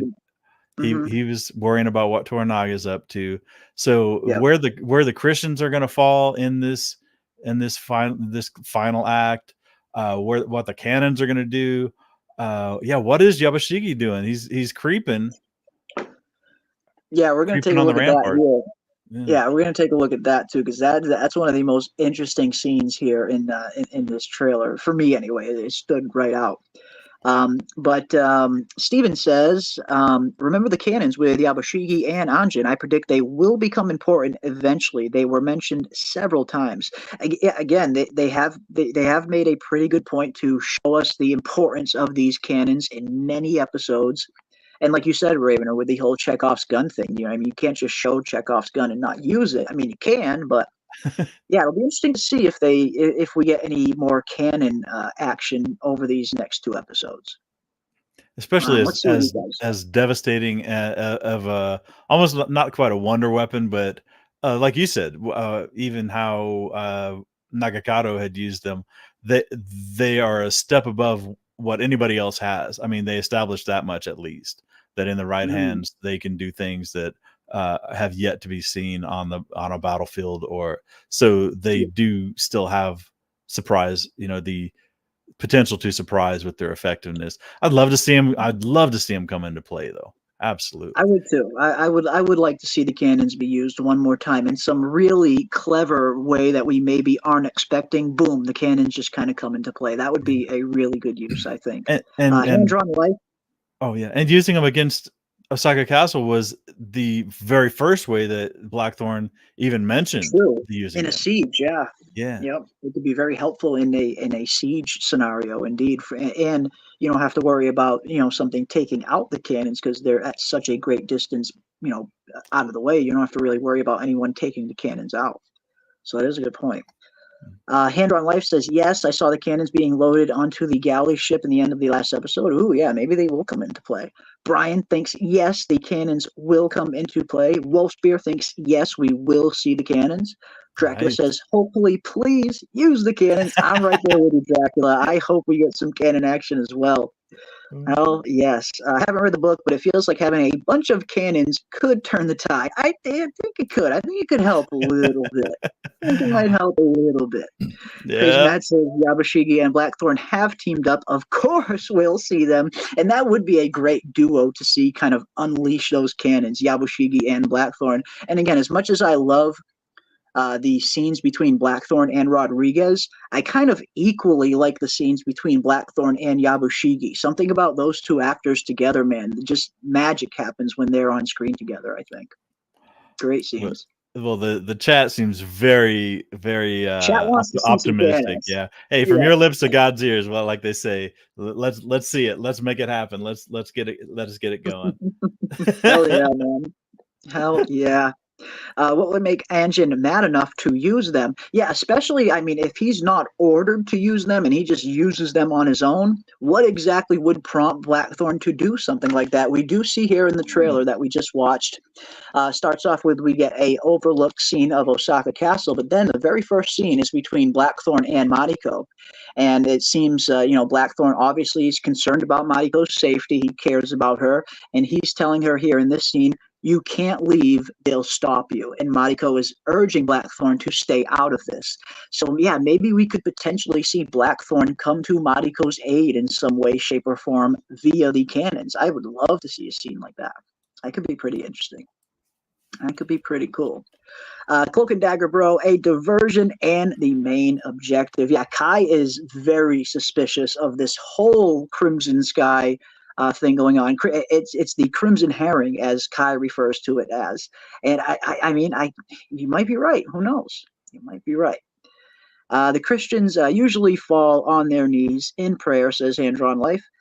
Frilly necked guys in dresses are YP to something for sure. They're up to something, yeah. If I remember correctly, something causes Blackthorne to become temporarily blind. Maybe a cannon blows up. Interesting. Ishido was too focused on using his cannons on Lady Ochiba. Yes. We some bloodthirsty, cannon-hungry foreigners. The Japans were right. We are barbarians. Yeah, we just want to see cannons in mayhem and death. Did the Japanese ever develop siege weapons like catapults and trebuchets? Those Japanese castles are so formidable. And again, that's one of the reasons when Blackthorne, at least here on the Shogun series, when Blackthorne brings his cannons into play, you hear Yabushigi, the first thing Yabushigi says is cannons, they're notoriously inaccurate. They never hit their target. And then we see, the difference that something like mathematics and trajectory and lining up a right shot with the cannons can make these things deadly accurate. And that seemed to be the difference between the use that the Japanese were employing the cannons before Blackthorne arrived as to after he arrived, and he kind of showed them a more accurate way of using these cannons. So it's just crazy to see what something as simple as mathematics can make a world of difference in making these cannons a little more accurate. So yeah, I'm not sure. It's I guess it could go either way. Will we see some more cannon action or will we not? I don't know, guys. Your guess is as good as mine. Blackthorne and Yabu are on the same side of the same coin. Yeah, they're incredibly similar. I 100% agree with you there, Michael. Blackthorne and Yabushigi are super similar in so many ways, but a lot of it boils down to they're both survivors at the end of the day, and they both are willing to do almost anything to survive. And again, that's why I've been a huge fan of Yabushigi's character. I know he's done some kind of shady things, and he's been involved in some skullduggery. But again, I mean, I don't know if it's the performance of Tatenobu Asano. I'm a huge fan of his. I love just about everything he's in. And if you do like Yabushigi and the performance of Yabushigi, I think I mentioned this last week, but if you haven't seen a movie on Netflix called The Outsider, I would highly recommend checking that out if you're a Shogun fan. It stars the actor who plays Yabushigi as a Yakuza boss. It's set right after World War II. And Jared Leto is in it as well. Jared Leto is an American soldier in a Japanese prison. And right after the war ends, he is released and he becomes a member of the Yakuza. And it's a really, really fun movie, really interesting movie. And if you like the performance of Yabushigi in Shogun, you'll probably like Tatenobu Asano in Outsider as well. He's just really good in everything he's in. I'm a huge fan of that actor. But yeah. They're very similar, Yabushigi and Blackthorne. They both just want to survive at the end of the day, and will do almost anything to survive. Let the cannons rain free, says Dana Marie. We got Tower Tokyo. In Japanese history, Mariko's husband is the descendants of a famous tea ceremony guru, which is why he served her tea in episode 8. I did remember reading something like that, Tower Tokyo. Yes, and thank you for the comment. Yeah, I do remember hearing something about that. That's why on the show, they wanted to make an emphasis of Buntaro being a master at these tea ceremonies. Like it's something that he's very adept at. And I feel like that scene definitely came across very well. Regardless of how you land on how that scene went, I think we all can agree the way that they portrayed the tea ceremony was just beautiful. The way that they showed every little detail and every little aspect. We got some really good close-up shots on just about everything Buntaro was doing in that scene. The way they portrayed the tea ceremony was done very well, I would say. Yeah, and Tower Tokyo is right. I did see a little profile of the real life Buntaro, and that guy was probably not that much like the Buntaro in the show. That he was like ultra highly educated, ultra refined, almost like a paragon of samurai virtues and stuff. A lot of the way he was described, a lot of the things that he did reminded me of like the English equivalent would have been William Marshall, just like the peak of chivalry, the peak of knighthood, and that was him. That was the real life Buntaro guy.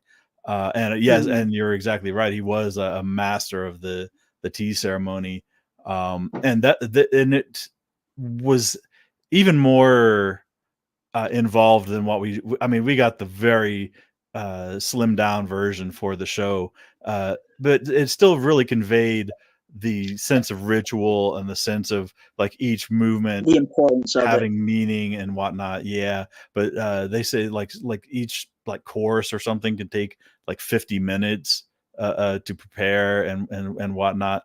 So there's a lot of there's a lot of history, real life history to learn behind it, and that's a good catch, Tower Tokyo. I had forgotten I'd seen that, but yeah, I love it, man. I love how involved it is and how much they put into the show. They really, and like you said, the emphasis was to really spark an appreciation or a curiosity in a new generation of people about Japanese Share culture, this culture you with the know, world. Yeah. yeah, And they're tradition. doing Yeah, so good at that. amazing, amazing indeed. It's just been phenomenal. And that's why I really appreciate. I mean, Hideyoki Sanada. He says it in multiple interviews where that was one of the main goals of this series is they really wanted to show an authentic version of their culture and share it with the rest of the world. And I mean, we can't. I know we're not the only ones that have found just a next level of respect for this culture and for the people behind it and everything that went into making this time period very special. The show has definitely sparked a lot of our curiosity. So, if nothing else, they have definitely succeeded in one of their missions anyway, in sharing this just phenomenal culture with the rest of the world. Right. And somebody in the chat mentioned that there was, at least in the original, there was a sense of fetishization with Japanese culture and that kind of stuff. And they seem to have avoided it in the modern Yeah. iteration, I guess. They avoided So a lot of tropes and kind of, you tend to see tropes in a lot of, especially a lot of Western produced samurai depictions of feudal Japan or just depictions of time period correctness at all. You do tend to see these kind of tropes, weaved throughout a lot of Western media when it's trying to portray, Eastern history. But yeah, this show, it didn't fall into any of those traps. It really laid the groundwork as deliberately and special as they possibly could. And they didn't fall into any of those quote unquote samurai tropes that we see in some of these other movies and TV series. They really did their own thing with Shogun. They took their time. They portrayed it as accurately as they possibly could. And again, I do think this is probably one of the most, if not the most, accurate depiction we at least have seen here in the States of an honest look at what this time period was like. I think they did a phenomenal job. I know they really were heavy on the importance of authenticity when they were filming this series. And again, I just think they nailed that in every way, shape, or form. And it's definitely sparked a big curiosity and, a deep respect for the culture as a whole. And Jen Hack brings up another interesting question as well. The assassin who was the sleeper agent for years in episode 2 might not have been the only one we see. And again, we do see that assassin, and we hear it described by Mariko that these assassins sometimes, they'll be undercover for years before they get order for their kill. Like they'll put these assassins in place for years at a time before it's actually time for them to utilize them. So yeah, who knows? Maybe that wasn't the only assassin we'll see. That's look at Miraji or Tonomoto Akinao. Miraji, Yes. the Miraji the spy. Yep. He's a sleeper. He's living in a fishing village. Just a top guy, but good grief. Seems like he's been there for a while too. Yeah. Good stuff, guys. Absolutely good stuff. And I love that they're catching this too. The chat, the takes that you guys are coming up with, and the little tidbits and the little pieces. You're really making a great mosaic with these pieces. And man, we got 30 minutes till the episode, and then one full episode, and that is that. 30 less than 30 minutes away, ladies and gentlemen, for episode 9 of Shogun, loading up on Hulu. And Tower Tokyo brings up an interesting point as well, this is something I was not aware of, actually. The actual real grave of Mariko apparently is located in Kyoto, has a very beautiful garden with bamboo and autumn leaves. Please visit it. Interesting. And again, I definitely plan on traveling to Japan at some point. And Kyoto is actually one of the spots I do want to visit. There's a few places in Kyoto that I do want to, that I actually want to travel to. So yeah, if and when I get a chance to visit, I will definitely check that out if it's possible, for sure. The art and beauty of this era in Japan is beautiful. It is such a contrast to the violence and blood. It really is. And again, that's why I really appreciate what they have done here with this series, where so many other iterations of samurai culture and feudal Japan can kind of just have a big emphasis on the fighting, which is cool. Don't get me wrong. I love a great fight scene as much as the next. But I really love how this show is not focusing on that. It's actually focusing on bringing this world to your screen as a whole, not just the fighting aspect, not just how badass these samurai were, which they were, but also showing us their everyday lives, the ins and outs, the minutiae of everything that went on when they weren't fighting. Because again, fighting, I imagine, wasn't all samurai did. They had lives like everybody else. And I love how this show is not kind of leading heavily into spectacle in order to get asses in seats. It's relying on just good old-fashioned storytelling and good characters, intriguing dialogue that keeps you wanting more. Again, I know I've said it multiple times, but I haven't even really noticed the lack of big fight scenes because I'm just so entrenched with these characters in this world and everything that this thing is portraying, that I'm not even noticing the lack of action because this isn't that kind of show. I see what they're kind of going for. They're not trying to portray this kind of big spectacle-like show. They're trying to tell a good character study with the time period and the country itself being a character in the show in and of itself, pretty much. So I absolutely love the way that they are portraying Shogun. I love that they're not relying heavily on spectacle and elaborate fight scenes to get people watching. They're just relying on good storytelling, good writing, and good world developing, and just plain old intriguing characters. And that's refreshing to see in a series every once in a while, especially nowadays where so many movies and TV shows rely so heavily on just cheap spectacle. Right, right. And you really put your finger on it. It's almost surprising how little sword fighting there is. When with samurai being, almost, you could ask a 6-year-old, what would be synonymous with samurai. And if the 6-year-old knew what the word synonymous meant, then he would say swords, sword fights and fighting. And we haven't really gotten a whole heck of a lot of that through almost through 8 full episodes, and you're exactly right. They've gone the other direction, and I guess I would have to credit the writing. I mean, in the same episode as I'm criticizing the writing, I'm also crediting the writing with being able to thread that needle, to really provide just enthralling storytelling. That might be it. Might be certain characters aren't getting the dialogue that they should be getting, but the overall story as it's being driven forward, that I'm very satisfied with. Even when I was, even at my lowest happiness with the show, there was absolutely no hesitation that I wanted to see how this turns out. I wanted to see what's coming up in these next 2 episodes.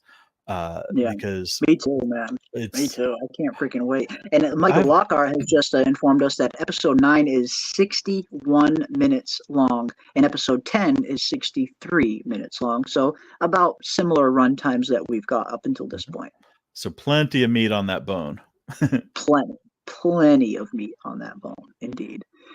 Hand Around Life says samurai are so interesting, brutal warriors, but also poets, artists, actors, calligraphy. Absolutely, Hand Drawn Life, and that is exactly what I love about this show. They're not just portraying the badass warriors that samurai were, which again they absolutely were, but there was so much more to them than just warriors. Like you said, poets, artists, actors, calligraphy. I love how they're showing just about all of that in this show, and again they're not having to rely on cheap spectacle because they have good compelling characters and a good compelling story and good writing, good dialogue.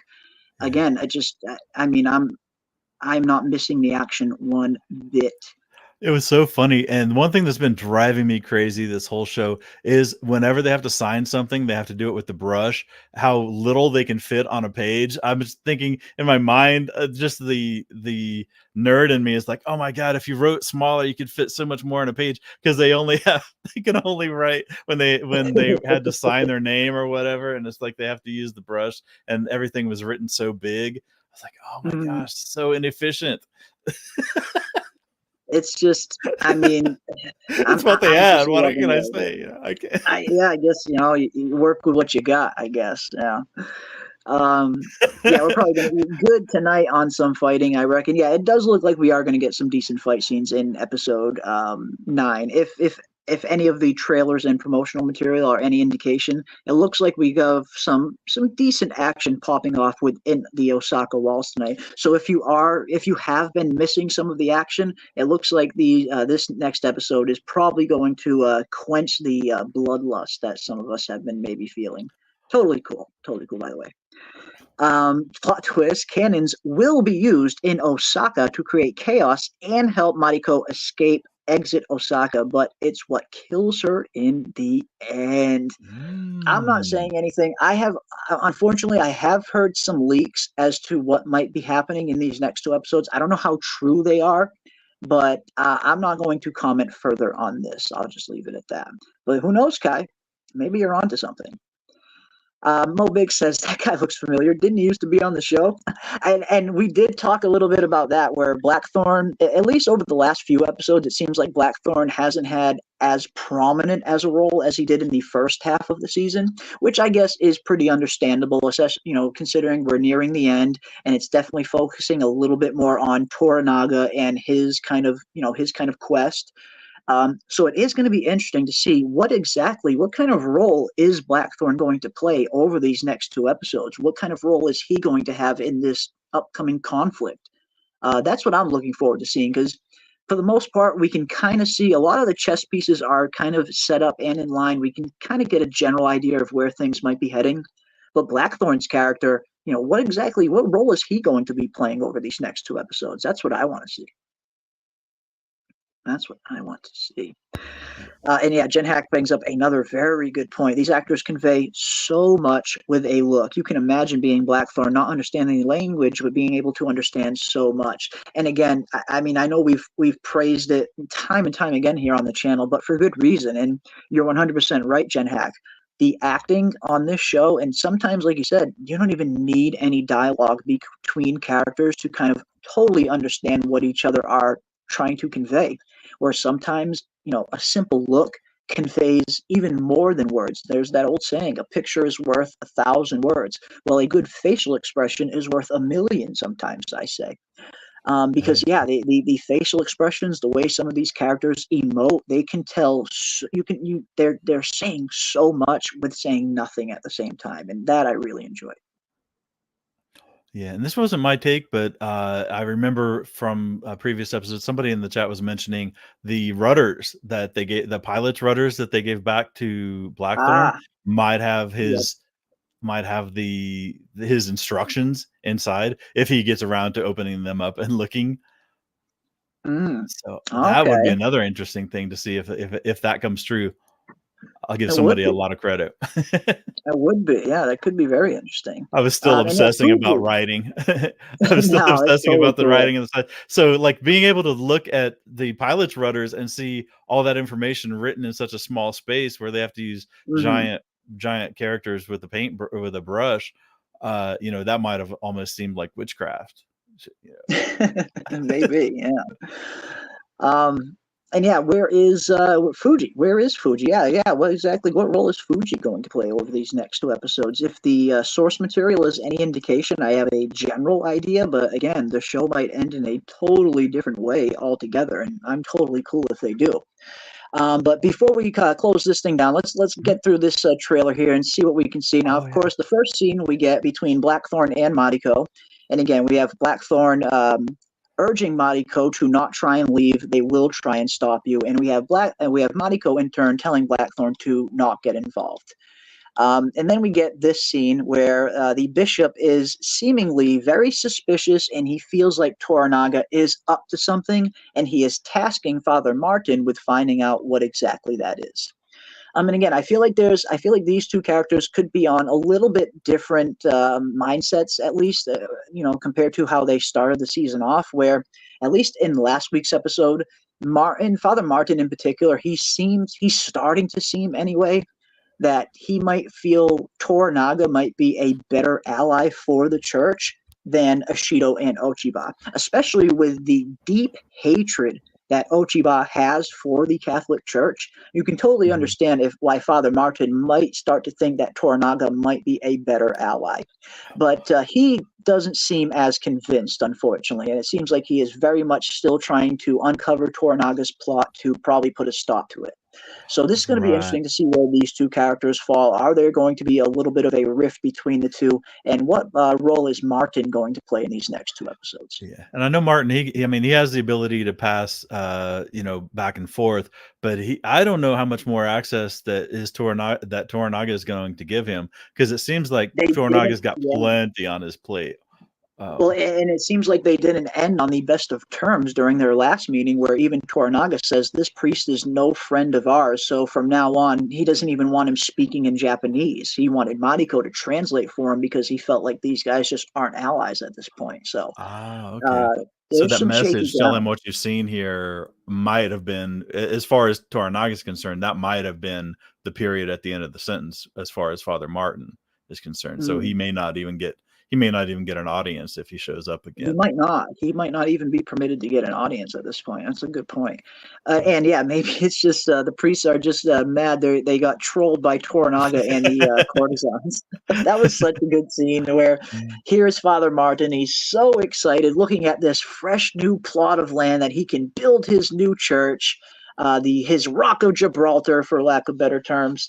And he looks over 25 yards away, and there is Gin and Kiku and all of the courtesans setting up to be his neighbor. That was a hilarious scene. And again, I love how they have some good kind of moments of levity within the show, where you get these good comedic, timings.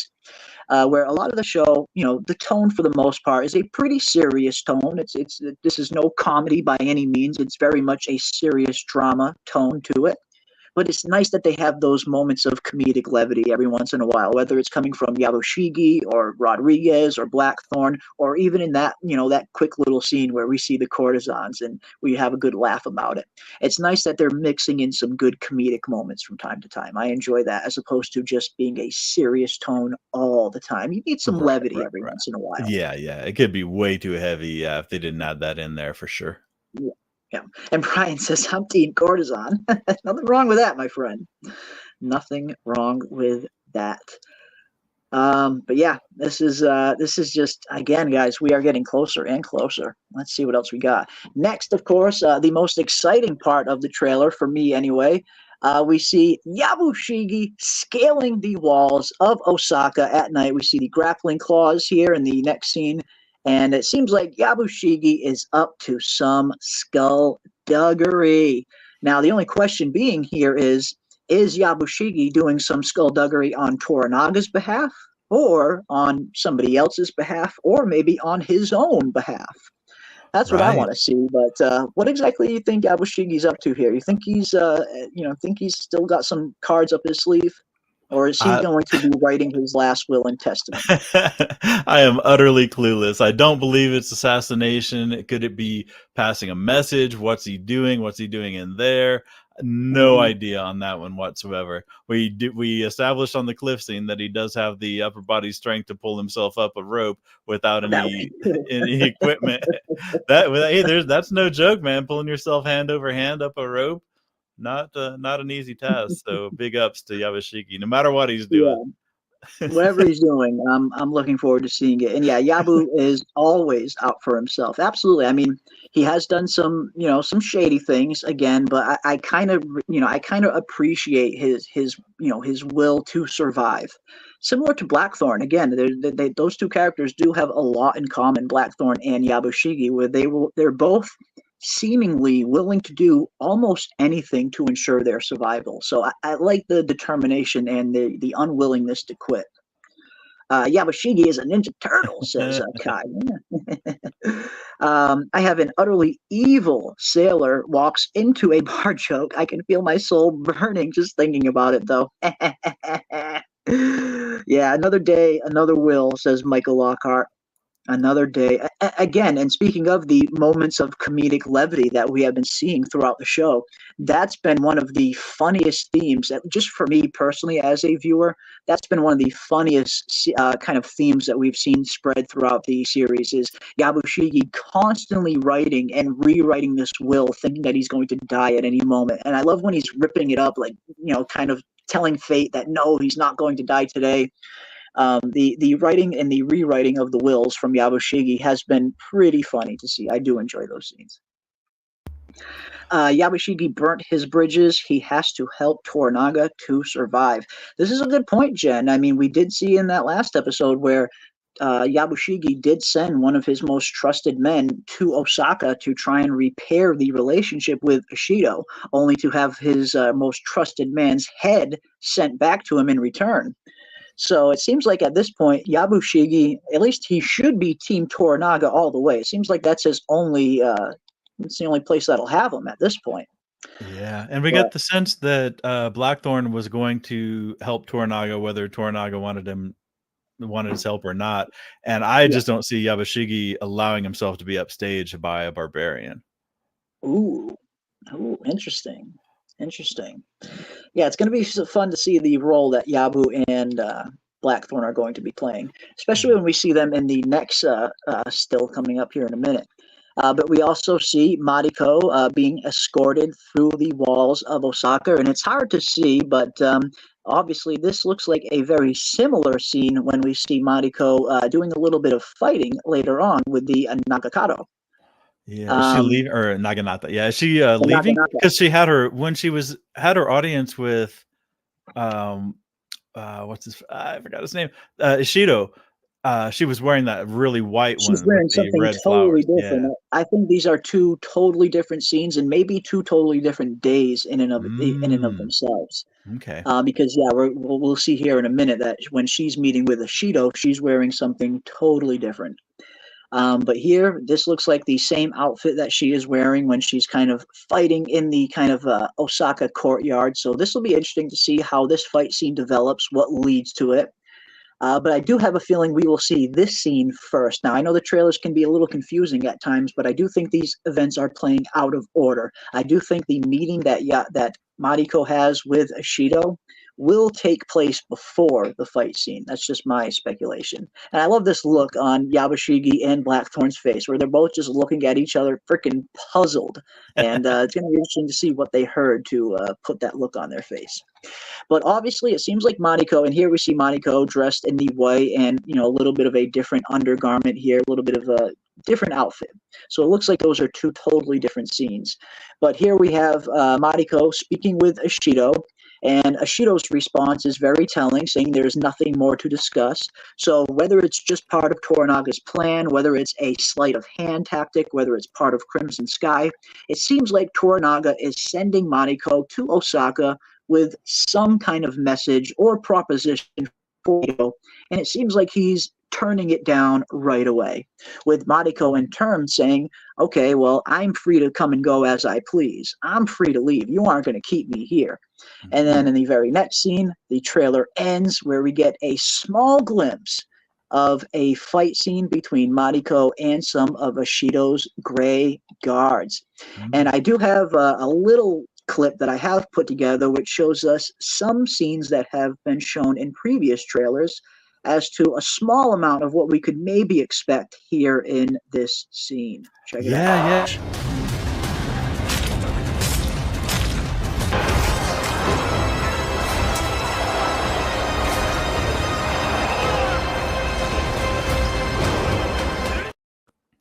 Okay, yeah, that was everything that we hadn't quite seen yet in the show. Yep.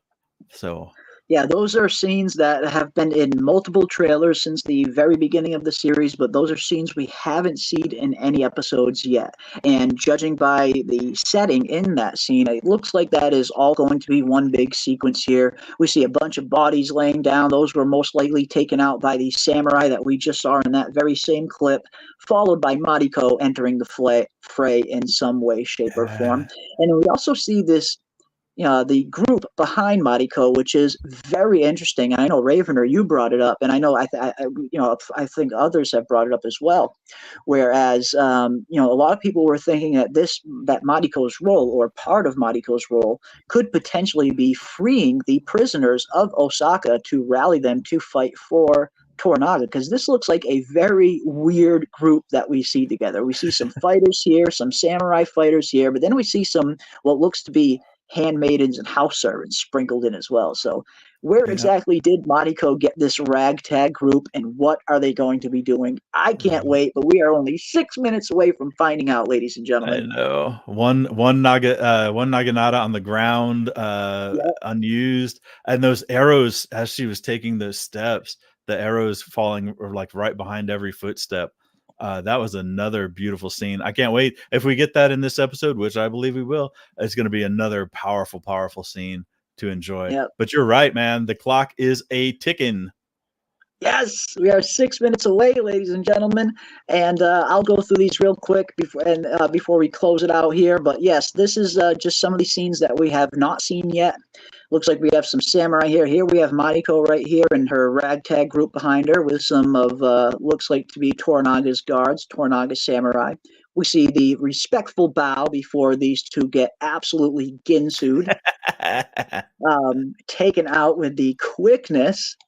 But then, like you said, Ravener, then some of the interesting scenes come around where we see Mariko step forward, and we see arrows being fired at Mariko, landing right at her feet as she continues to walk forward and engage Ishido's guards here in some hand-to-hand combat. So I cannot wait to see this scene. This looks like it is going to be very fun. And again, anyone who has been really wanting some good action and some good fight scenes, it looks like we're going to be getting that in episode 9.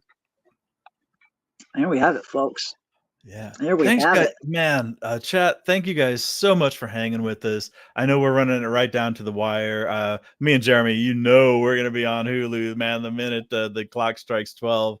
But it's been, we had up to over 90 people this time.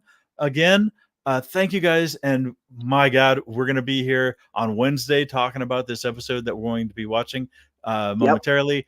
And then all over again next Monday as well. So mark your calendars, set the time aside. Thank you guys so much. Jeremy, anything else for the outro? Absolutely, man. No, you hit it. Like I said, it's so freaking cool. I love doing these streams. I love hanging out, not only with you, but everybody in the chat. You guys always come with some of the best suggestions, the best theories. And Raven and I genuinely really look forward to Monday and Wednesday every week, because we love diving into this show with everybody, and we love hearing what you guys think as well. That's one of the main points of this show. We never wanted it to just be Raven and I talking back and forth. We want to know what you guys think as well. So the chat is the lifeblood of these shows, and we cannot thank each and every one of you for taking some time out of your very busy days, I would imagine, to come and hang out with us for a little bit. And again, I just cannot appreciate each and every one of you enough. You guys have been so freaking cool. And as Ravener said, again, we will be here Wednesday night diving into all things episode 9. So hopefully you guys come back and hang out with us this Wednesday, 10 p.m. Eastern Standard Time, for the episode 9 live review. And then, of course, we will be back next Monday for the episode 10, the finale pregame show. And also be on the lookout, because I will have my regular recorded episode review up on the channel tomorrow. So after you guys watch episode 9, come back to the channel tomorrow morning, check out our episode 9 breakdown, and then come hang out with us Wednesday night as we dive into this thing live. And I cannot wait to hear everything that you guys think about episode 9. But there we are, folks. 3 minutes away. Shogun episode 9 is set to drop in under 3 minutes, so we are going to close it down now. I am going to go refill my beverage, and I'm going to get ready for episode 9. And when it is done, hopefully you guys all come back here and hang out with us Wednesday night as we dive into all things Shogun. But again, huge thank you to each and every one of you for hanging out with us. We really appreciate it, and we will see all of you guys on the next one. Bow. Death is in our air, and sea, and earth.